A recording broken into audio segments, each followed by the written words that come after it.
Weewawuge omulungi ali ku Bukedde TV nkwebaza ne kugamba nti okola kyatendo okubeera nga wekumidde ku Bukedde TV ene program ekitiibwa kya Buganda era nga tugenda ddala mu maaso nga tuli mu kujjukira entandikwa y'obusiramu wano mu Buganda ne Uganda okutwalira wamu nga we nagambye tuyina abantu ab'enjawulo okuva mu lulyo olulangira ne ba professor okuvuba mu biti ebyenjawulo batunnyonnyola akamvu n'akagga kugamba nti katutandikira awo ate we twakome tugende mu maaso. Assalamu alaikum wa rahmatullahi wa barakatuh. Wa alaikum salam wa rahmatullahi wa barakatuh. Omuntu ayogera wano nammwe si mupya. Ate bwe tuba twogera ku ntandikwa y'ebintu ebisinga nedde Buganda ate mbalangira. Era ojja kunsanganga. Omulangira Dr. Wasajja muzzukulu wa Ssekabaka Daudi Chwa. Era emboozi yonna gye tugenda okunyumyako tolina bw'oyawula ba Ssekabaka ba Buganda.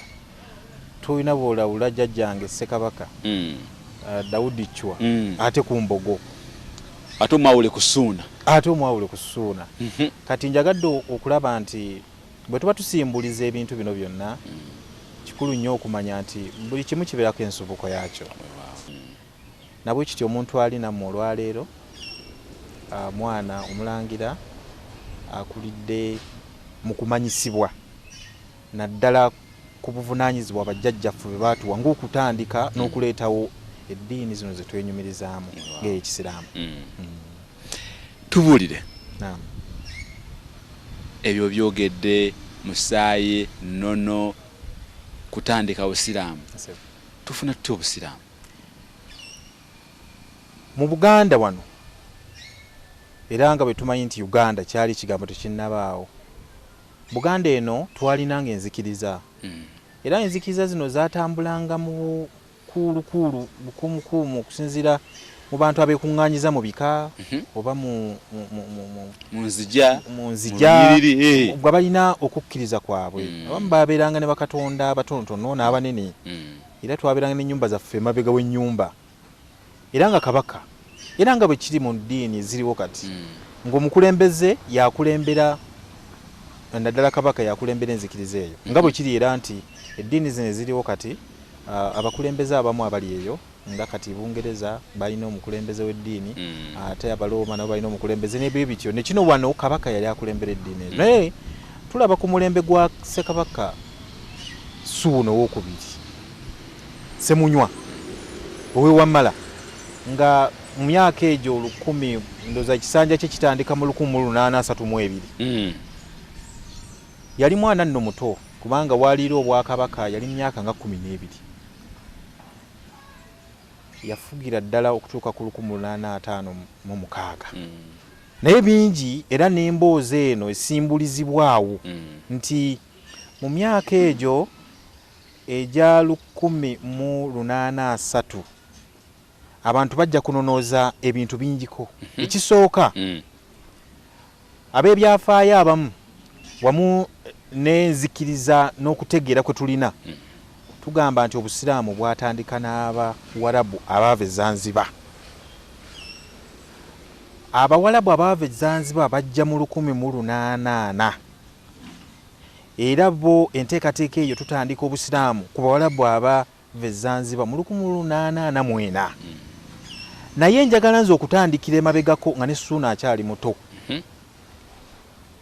oba okiraba kubanga tumanyi nti Ssuuna kitaawe Kamaanya Ssekabaka we yabeererawo waaliwo Abawarabu abajja nga bava ate si bweru wa Afirika nga bava mu Sudaani ne Egypt Emisiri era baali baduumira omukulu gwe baayitanga Kadiifu Iziraamu tuzooka muwulirako mu history omwo Kadiifu oyo akati abo bo baalinga mu byakutunda era abo Kadiifu oyo tumujjukira nnyo mu slave trade era abaana abo abasomye ebya history bamumanyi oyo kati yayimbulanga Abasudaani abakambwe oluvannyuma baali banubbi beeyunga naye nga Abasudaani abo bajjanga nga bawagguufu okukwata abaki abasilevu betuyita batya abo basilevu ndowooza be baddu baatuuka mu Ebunyolo baatuuka mu West Nile bwe tuba twogera ku kujja kw'eddiini ey'ekisiraamu nga tumanyi nti n'Abamisiri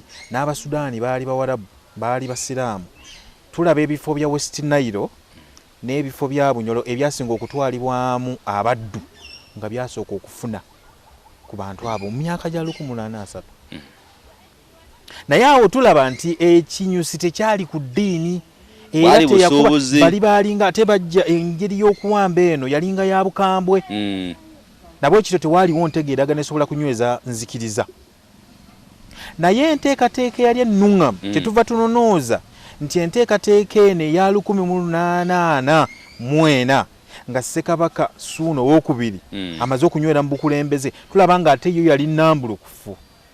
Nti Abawarabu baasimbula ne bava ku mwalo ogw'e Zanzibar ne bajja ne batuuka mu Bwakabaka obutebenkedde bwe bwa Buganda. Nnyo okunanooza nti ekifo kye twogerako ku Ssekabaka Ssuuna kye tunonooza ye Wamala.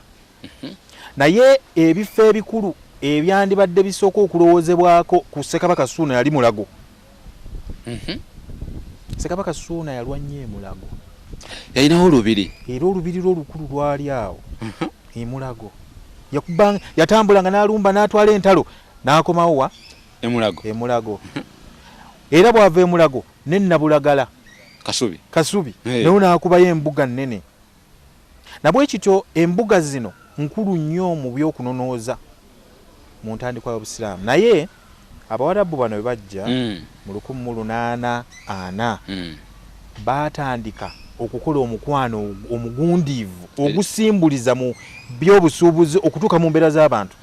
Kubanga wadde nga Abawarabu bali betwogeddeko emabega bajja naye tebaasiga nankola wamu n'ennono.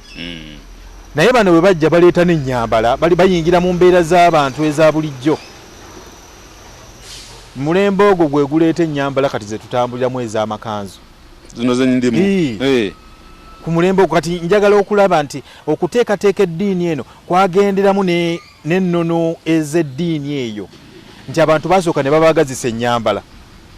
Kati nga bw'oyambala n'oteekako enku oba tonnaba kufuuka musiraamu oba ofuuse wayambalanga enkuufiira ze tutwalina wano twalina nkuufiira. Ng'eyo gy'olina. Ate twazirina. N'oyambala ekkanzu. Nga naye oyambadde ebyo bye batulaze nti gye biri byambalibwa si ddiini. Era abakadde baffe abakulembeze abajjanga mu mirembe gya Ssuuna n'emirembe egyaddako egya Muteesa baayambalanga bati wadde nga baali tebannayingira mu Busiraamu. Kubanga twali tuyingidde mu nkola mu nnono mu buwangwa obwo. Naye ate obuwangwa ne tubwagala. Lwaki? Nti bwali bwagala okufaananamu. Omanyi Ssekabaka Ssuuna ajjukirwa kuba n'abakyala bangi era n'abaana bangi. Olw'okuba yalina abakyala abasukka mu mitwalo.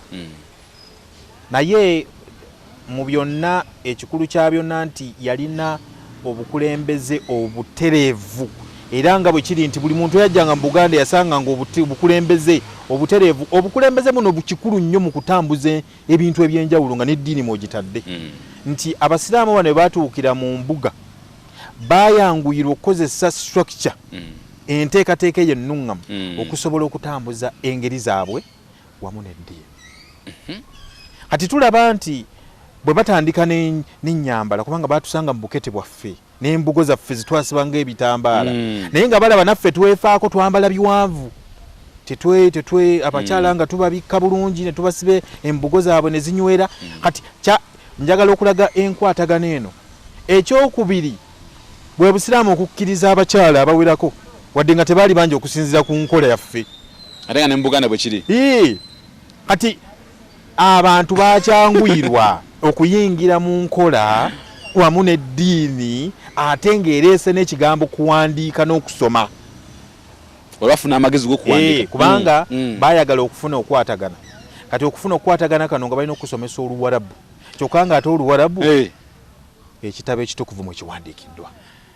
Nga bw'agambye baleeta ebintu bingi nnyo omwali ennyambala, okuwandiika n'ebintu ebirala. Yensonga lwaki omuntu bw'akwata Qur'ani asobola okumanya nti eno alifu eno baa'u n'okutuuka olunaku olwaleero. Amannya gange nze Sheikh Adinani Kulumba. Erinnya erya Kulumba limanyiddwa mu Uganda nga lya family emu, Sheikh Ali Kulumba Speaker, era yenze olwaleero nga nze imaamu omukulu ku muzikiti guno ogw'e Kawempe Mbogo. Naye ng'Obusiraamu okutwalira awamu naddala mu kitundu kino ekyakawempe Embogo olw'okusaasira kwa Katonda eyakusobozesa okujja nga bwe mumanyi obusiraamu engeri gye bwajja mu Uganda obutafaanagana ng'eddiini endala. Bo eddiini endala zijja nga ziriko abantu abazikulembedde nga balina n'obuyambi bwe bazze nabo okusobola okuziyimirizaawo, so nga tobba obusiraamu bwaleetebwa abasajja abajja ku byabwe. Baali basajja basuubuzi bazze kunoonya byamaguzi ne bayogera ebigambo byabwe, ne wabaawo ababiwulidde ne balaba nga birungi, obusiraamu ne butandika okumera mu Uganda. Bwe bityo ebyafaayo byabwe bwe bityo bwe byajja.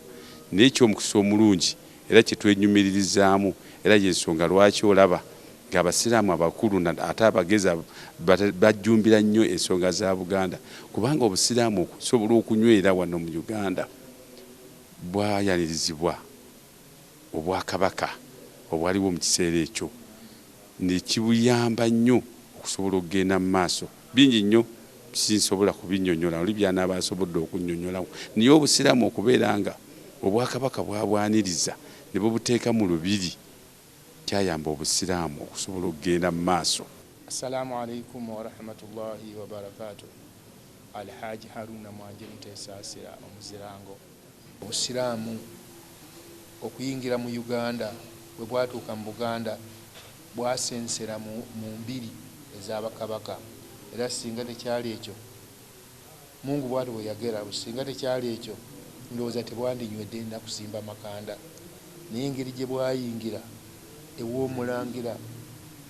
ew'omulangira Nuhu Mbogo, Ssekabaka Kalema yali musajja, yali mulangira, yali kabaka era nga musiraamu.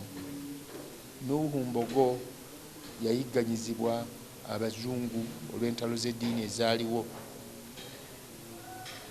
ne bamusindiikiriza n'alwana entalo nyingi, n'addukira n'ekabula, natuukayo n'endaba n'empuku ze baasimanga, ebinnya n'entaana okwetegekera olutalo. Singa nze nfa oba bajja ne banzita entaana yiyo nga munziika buziisi temutawaana kusima ndala.